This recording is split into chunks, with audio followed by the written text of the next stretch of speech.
अवधूत चिंतन श्री स्वामी समर्थ. आज गुरुवार आहे आणि गुरूंचा वार आहे. आज अष्टमी आहे. कुलदेवीची पण सेवा करा. 11 लवंगांची कुलदेवीची सेवा करा.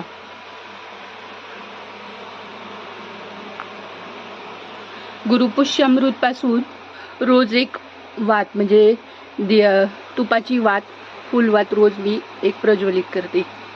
अशी एक एक करून रोज वाढवायची आणि 12व्या दिवसापासून एक एक करून 13व्या दिवसापासून कमी करायची.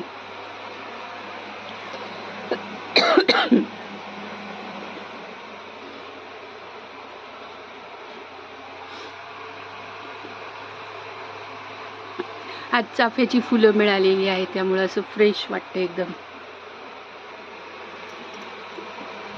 गुरुचरित्र पारायण करा. सारामृतचं पारायण करा. तुम्हाला जी सेवा शक्य होईल ती जरूर करा. श्री स्वामी समर्थ.